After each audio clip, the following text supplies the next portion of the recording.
like us to discuss about infidelity. When you discover that your partner is cheating, how are you supposed to behave? We are back again to Hope Through Talk, and we were discussing about when an affair is discovered by a couple, either by the woman or by the man. And to the one who is being cheated, we have realized they become so traumatized, they become so bitter, and there is that betrayal of trust. And the one who is cheating is also traumatized because he's also fearing punishment. He doesn't know what the other partner will behave, how the other partner will behave. So both partners are affected, and there's a lot of fear.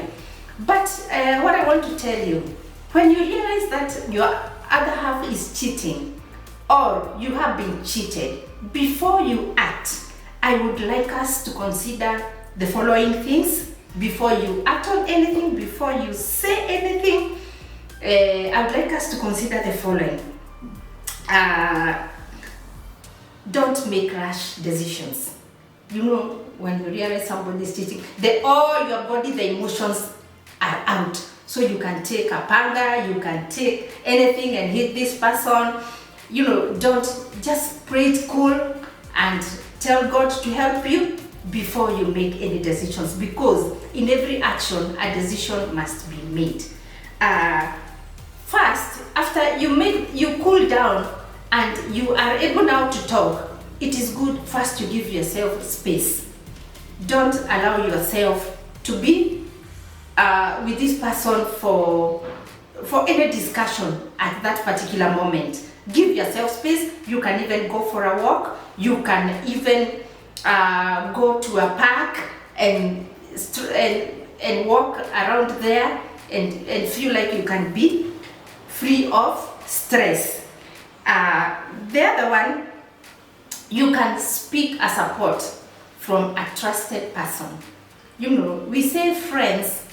There are friends who can betray you. There are friends who can take your problems very seriously. So you can look for a trusted person whom you can share with. You can look for a therapist. You can look for somebody you can talk to that time. Before you act on anything, look for a person whom you can talk to and who can give you a shoulder to lean on. Again, give yourself time. Give yourself time. Don't even rush to do anything. Just give yourself time before you act, because you might act and do the wrong thing. You might act and hurt your children. You might act and even hurt that person who is hurting you. So it's always good to give yourself time before you consider doing anything. Don't decide on anything. Don't let that heat trigger you. Just take time. Just relax. You know, I'm trying to imagine how you are feeling. I'm trying to imagine, to put myself in your shoe and see, like now my husband has cheated on me. How would I behave? What would I do? We have gone a long journey in this marriage, and now something has come in between our marriage. Am I supposed to quit? Am I supposed that? Now that is upon you, my viewer. It's upon you to decide, depending on the intensity of that issue that you are handling in the marriage. Take time before you act. You can decide to go for a walk. You can decide even to walk out for some time, and you can decide. You can just to give yourself time to cool your emotions before you do any action. And you who have cheated, also, if you are accountable, take responsibility of your action. Talk to your partner. Maybe you found yourself there. Let me say, for instance, maybe it is not something you are used to.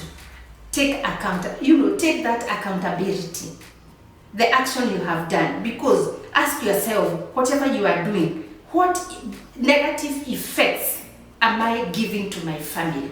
What negative effects am I giving to my children?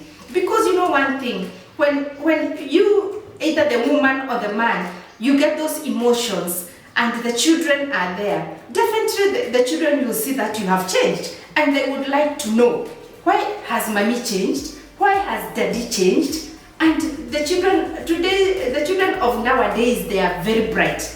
They read the parents' emotions very fast. They can tell when the parents are happy. They can tell the parents when they are arguing. They can tell the parents when they are in good mood. So anytime you enter the door of that house, the child can tell you, hey, daddy today is very happy. Daddy today doesn't want to talk. Daddy today is fighting with my mommy. So you will hear them, and they will take these discussions to school. So it's upon both of you. You first ask yourselves, are you protecting your marriage? You who is cheating, be responsible for that action you have done.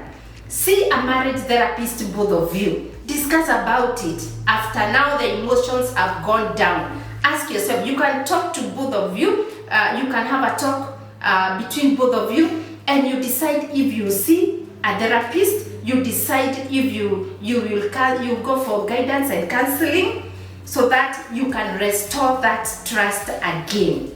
You can bring the trust back, because there isn't nothing bad like trust.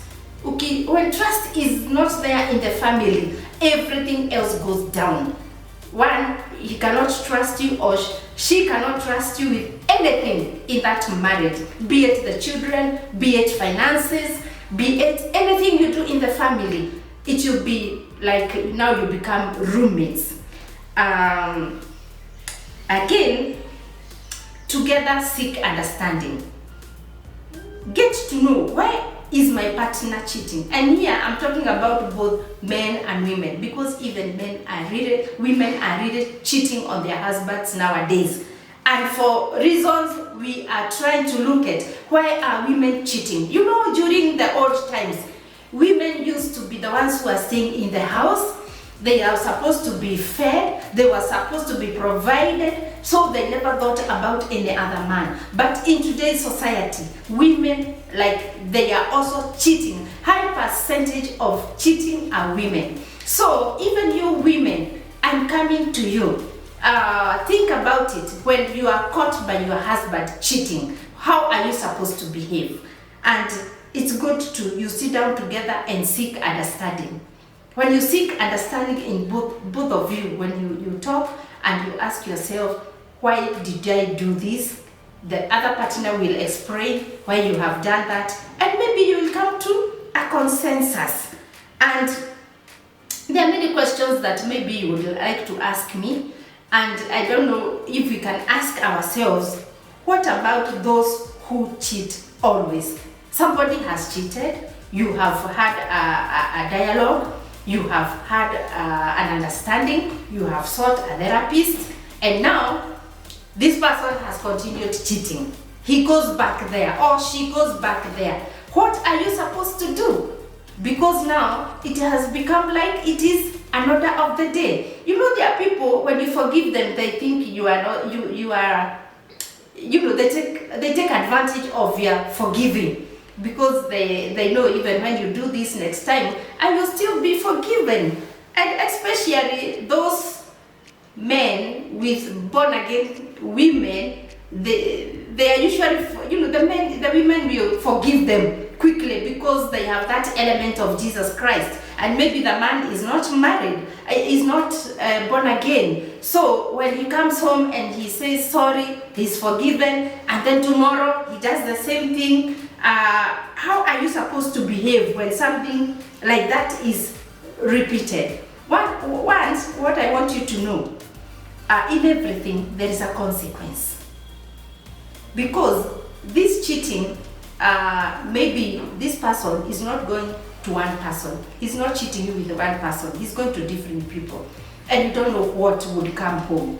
You don't know the sicknesses that would come home. You don't know, you know, the calamities that you bring home by always cheating. So you as a partner, the other one, you're supposed to look at the consequences. What are the consequences of infidelity that can invite bad behavior?